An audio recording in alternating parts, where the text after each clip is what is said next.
Amigos e amigas que acompanham o canal do Luiz Ademar, vamos finalizar nosso boletim desta segunda-feira, 1º de agosto à noite, com outro campeonato que acabou também nesta segunda-feira. Já gravei a Série C, já gravei a Série D e a Série A também terminou nesta segunda-feira. Até porque só teremos rodada novamente no próximo final de semana. Esta semana teremos amanhã, né? Corinthians e Flamengo já pela Libertadores. Quarta-feira tem Atlético e Palmeiras também pela Libertadores. Na quarta-feira também tem São Paulo e Ceará, mas aí é na Sul-Americana. Enfim, temos duelos pela Libertadores, pela Sul-Americana. Então o brasileiro voltará só no final de semana. E teve rodada cheia agora nesse final de semana, com o Palmeiras permanecendo líder e com novidades no G6. Vamos lembrar que o G4, os 4 primeiros colocados vão direto para a Libertadores e o quinto e o sexto fazem uma repescagem e também vão para a Libertadores. E o Atlético Mineiro, na estreia do Cuca, tomou uma surra do Internacional e saiu do G6. O Cuca falou: calma, eu sei o que está acontecendo de errado e eu posso corrigir e vou corrigir. Mas, momentaneamente, o Internacional voltou e o Atlético saiu. Essa é a novidade no G6. Lá embaixo, continua a mesma coisa. Cuiabá, Fortaleza, Atlético Goianiense, Juventude, todos na zona do rebaixamento. A vantagem é que Fortaleza venceu o Cuiabá no duelo do desespero e jogando em Cuiabá e passou a respirar. Juventude perdeu, Atlético Goianiense também, enfim, não teve mudanças lá embaixo e tivemos mudanças no G6. O campeonato terminou nessa segunda-feira com Santos 2, Fluminense 2 na Vila Belmiro. O Santos nem encostou na turma do G6 e o Fluminense deu uma distanciada do Corinthians, que é o segundo colocado. O Fluminense continua em terceiro. Mas antes de mais nada, vou convidá-los a fazer inscrição no canal do Luiz Ademar, ativar o sininho, você vê cada novo vídeo. Hoje mesmo é o terceiro que eu já estou gravando para você. E aí você pode clicar lá, assistir, tá tudo ali no playlist e tal, tá tudo direitinho para vocês, todas as séries do Brasileiro, do Paulista, a Copa Paulista, enfim, tem tudo para vocês. E dê um like, dê sua opinião, faça sua pergunta. Vamos bater aquele papo que a gente faz muito no meu Twitter lá, Luiz Ademar JR. Bom, vamos começar então, claro, com o líder, né? O líder Palmeiras, que foi jogar no sábado com o Ceará lá em Fortaleza, tranquilinho, tranquilinho, 2-1.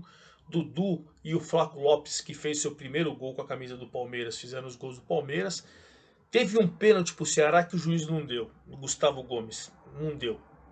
E o pênalti que o juiz deu pro Ceará é uma brincadeira, viu, gente? É uma brincadeira. O que foi novina do Gustavo Gomes no primeiro tempo, o juiz não deu.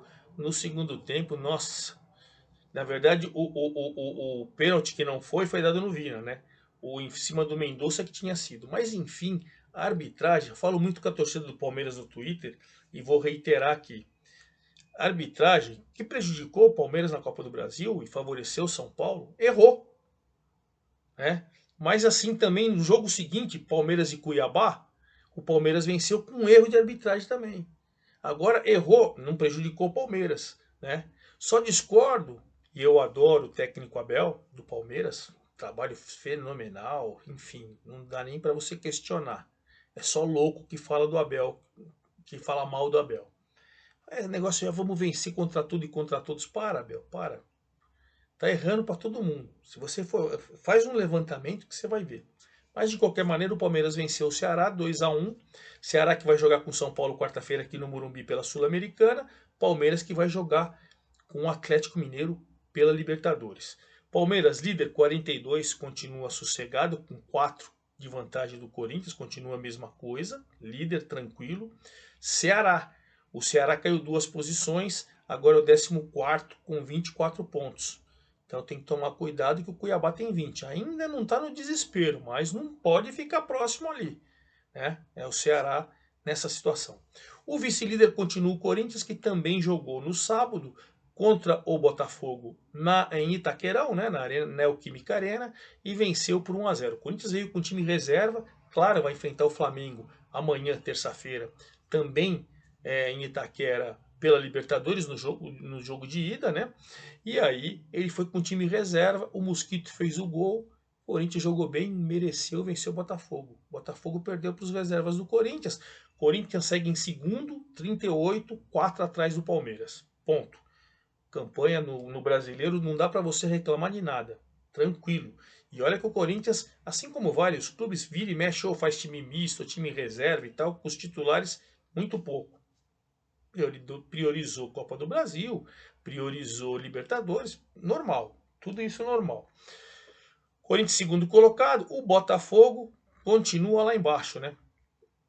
O Botafogo agora é o 12º, perdeu uma posição, era o 11º, 12º, tem 24 pontos, ainda está a 4 da zona de rebaixamento, nesse sentido pelo menos está sossegado por enquanto. O Fluminense segue na terceira colocação, mas apesar de jogar com o Santos na Vila, o Fluminense tem mais time e tal, o Fluminense ficou no 2-2 e deu uma distanciada. Tinha um ponto atrás do Corinthians, agora ele tem 3. Né? O Santos com empate 2-2, o Santos continua na nona colocação com 27 pontos, mas ainda está, né, na verdade, 6 pontos de distância do G6. Está muito distante. Bom, o jogo foi movimentado. A gente pode falar que o Luiz Felipe, o zagueirão, fez o gol de cabeça no primeiro tempo 1-0. No segundo tempo, em 2 minutos, o Fluminense virou. O Ganso cobrando um pênalti, esculachando o João Paulo, que joga muito, goleiraço. Deu aquele tapinha, cavadinha no meio do gol, o João Paulo caiu pelo lado esquerdo. E logo em seguida o Arias fez 2-1. Aí o Fernando Diniz não estava no banco de reservas, tinha sido expulso, ele não estava no banco de reservas. Começou a recuar, fez umas substituições malucas lá, o substituto do Fernando Diniz, muito atrás, chamou o Santos com o Marcos Leonardo, muito bom de bola, fez mais um belo gol, seu 8º na competição, né? Seu 8º na competição, o Cano, que é o artilheiro com 12, não fez, mas fez 2-2, empatou o jogo e a situação, na verdade, não ficou boa para ninguém. O Fluminense deu uma distanciada do Palmeiras e do Corinthians, mas segue na terceiro lugar, lógico que está na briga pelo título. E o Santos não conseguiu encostar no pelotão do G6, ficou assim essa situação. O quarto colocado é o Atlético Paranaense, que ganhou do São Paulo. São Paulo também meteu um time reserva, só Miranda dos titulares que jogou, né? E meteu um time reserva, loucura no primeiro tempo, nenhum atacante, né? Assim, centroavante, cara de área, cara de artilheiro. Foi 0-0 no primeiro tempo. No segundo tempo teve um pênalti. O São Paulo estreou um novo goleiro que defendeu o pênalti, né?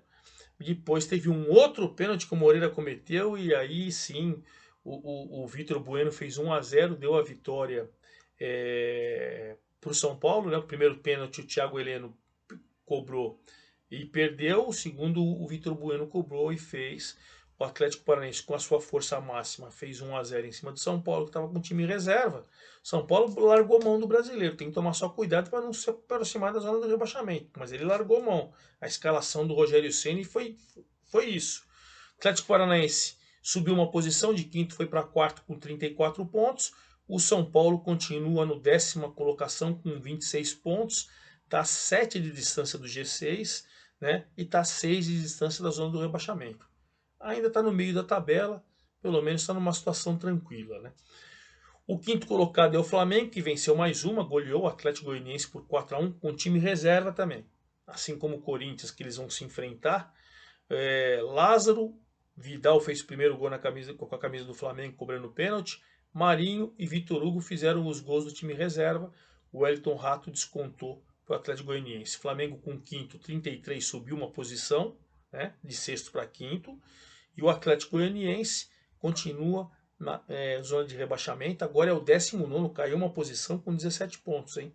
Tá 4 de sair. 4 do Avaí, que é o primeiro fora. Tem que tomar cuidado, Atlético Goianiense, o popular dragão. Hein? Na Copa do Brasil, você vê, ganhou do Corinthians de 2-0. E no Brasileiro tá patinando. Vamos ver. Bom, aí a gente fechando o G6, agora é o Inter que tirou o Atlético Mineiro. Inter, nesse final de semana, ele tinha saído na rodada passada do G6 e enfrentou o Atlético, que estava ali no G6. Rapaz, Atlético Mineiro, com estreia de Cuca e tudo, o Inter fez 3-0. O Atlético Mineiro não viu a cor da bola.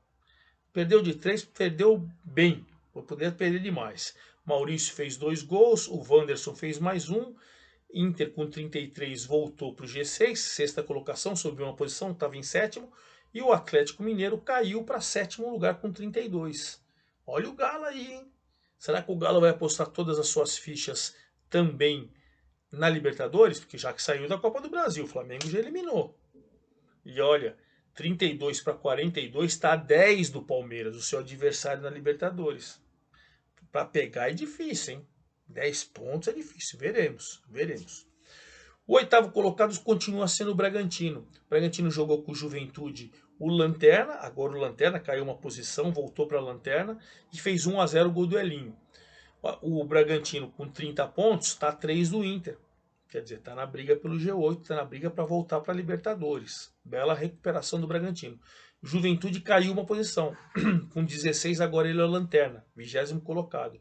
Situação complicada também do Juventude, hein, gente? O Santos é o nono, São Paulo é o 10º, já falei. E quem subiu, o time que mais subiu nessa roda foi o Goiás.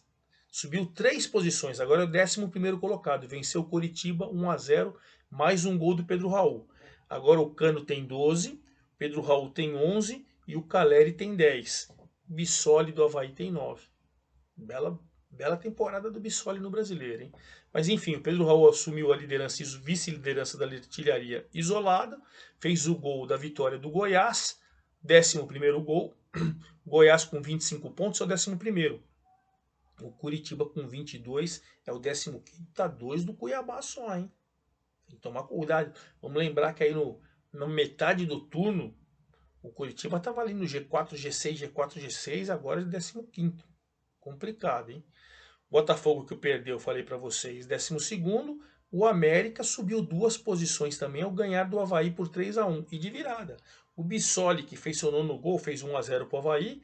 Aí depois o Henrique Almeida e o Everaldo 2 vezes marcaram para o América Mineiro. O América Mineiro vai se afastando da zona de rebaixamento, né? Agora ele é o 13º com 24 pontos, a 4 do Cuiabá. Já dá aquela respirada o time do Wagner Mancini, né? Em compensação, o Avaí é o primeiro fora da zona de rebaixamento. Ele tem 21 contra 20 do Cuiabá. Olha o Avaí também, assim como o Coritiba, no início da competição estava lá. G4, G6, G4, G6, desabou. Agora nesse retorno vai ter que brigar para se afastar de zona de rebaixamento, hein? O Ceará, que tinha perdido do Palmeiras, é o 14º. Curitiba, que perdeu para o Goiás, é o 15º. E o Avaí, que perdeu do América, é o 16º. O Cuiabá jogou com o Fortaleza no duelo dos desesperos, lá em Cuiabá.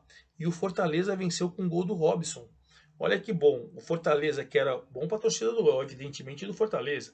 Ele era o lanterna, subiu 2 posições, 18 pontos, 18ª colocação, tá uma vitória do Avaí. Vem tentando se recuperar aí, hein? O Fortaleza que tem Copa do Brasil pela frente, né? Ele saiu da Libertadores, mas tem Copa do Brasil pela frente. Mas está num processo de querer se recuperar. O Cuiabá segue com 20. Se tivesse vencido, ele saía e colocava o Avaí. Perdeu em casa, ficou em situação delicada. E o campeonato vai se mostrando aí quem deve brigar para não cair e os times aí que pleiteiam a Libertadores. Então, só para a gente recapitular: primeiro Palmeiras, segundo Corinthians, terceiro Fluminense, quarto Atlético, quinto Flamengo, sexto Inter. Times da zona de rebaixamento. Ou, desculpa, times da Libertadores. O Atlético saiu. O Atlético saiu. E na zona do rebaixamento continuam os mesmos: Cuiabá, Fortaleza, Atlético Goianiense e Juventude. Vamos falar então da próxima rodada, a 21ª, né? Na verdade, a segunda do retorno. A gente vai ter mais 19 rodadas no retorno, mas só no final de semana. Só no final de semana, porque a gente tem Libertadores e Sul-Americana ao longo desse meio de semana. Sábado, Botafogo e Ceará. 2 times ali de meio de tabela que precisam se afastar de zona do rebaixamento. Sábado, 6 de agosto, 16h30. 16h30 também, Juventude Lanterna, quanto o América, que está se afastando da zona do rebaixamento. Juventude vai ter que ganhar em casa, cara. Se não ganhar em casa, você pode no meio do campeonato aí do segundo turno, ele está rebaixado. E o América está começando a se afastar. É jogo para parte de baixo da tabela. No sábado, às 19 horas, Atlético Goianiense com o Bragantino. Atlético Goianiense em zona de rebaixamento, em casa bateu o Corinthians e tal, se é o 2-0 na Copa do Brasil, né? É a chance, vai pegar um Bragantino embalado, querendo vencer para poder, quem sabe, até entrar no G8. Importante nos dois extremos da tabela esse jogo, sábado 19 horas. 19 horas também Avaí e Corinthians, a mesma coisa. Provavelmente o Corinthians vai com time reserva. Vai jogar com o Flamengo terça-feira e depois joga na outra com o Flamengo no Rio. Então deve ir com time reserva. E o Avaí, que é o primeiro fora da zona de rebaixamento, seus melhores resultados são em casa. Então vamos ver, é outro jogo de extremos de tabela, né? 20 e 30, São Paulo e Flamengo. É uma tendência, penso eu. São Paulo vai jogar quarta-feira, deve jogar pelo menos, se não jogar com força máxima, com um time mais forte. O Flamengo é uma tendência que vai com o time reserva. Evidentemente tem jogo com o Corinthians e depois outro jogo com o Corinthians. Então até por isso, quero crer. Sábado 20 e 30, São Paulo e Flamengo. Domingo, 16 horas, Fluminense e Cuiabá. É outro Fluminense querendo encostar ali no Palmeiras na liderança. O Cuiabá sair da zona de rebaixamento. Extremos de tabela. Domingo, 16 horas, Palmeiras e Goiás, né? O Palmeiras defendendo a liderança e o Goiás ali no meio de tabela. Esse foi o time que mais subiu nessa última rodada. Que fora de casa vem fazendo um bom campeonato. Mas evidentemente o Palmeiras é muito favorito. Domingo, 18 horas, Fortaleza e Inter. Fortaleza, se vencer e o Avaí não, de repente ele até sai da zona do rebaixamento, né? É a grande oportunidade de enfrentando um Inter que acabou de voltar para o G6 e não quer sair de lá. Então, um jogo também importantíssimo para os dois extremos. Domingo ainda, Atlético Mineiro e Atlético Paranaense. Olha, o Atlético Paranaense tem 34, o Galo tem 32. Os dois aí vão jogar com força máxima ou não? Eu acredito que vão. E aí é jogão, porque se o Galo vencer, ele pega o lugar, no mínimo pega o lugar do Atlético. Se o Flamengo e o Inter vencerem também. Se não, ele pelo menos volta pelo G6. Então esse é importantíssimo esse jogo. Na próxima segunda, nós temos o Coritiba e o Santos, né? O Santos no meio de tabela ali e o Coritiba tentando se afastar da zona do rebaixamento. O jogo lá em Curitiba, sempre muito difícil. E claro, na próxima segunda eu volto com todos os detalhes da 21ª rodada do Brasileirão. É isso aí, forte abraço a todos, até a próxima!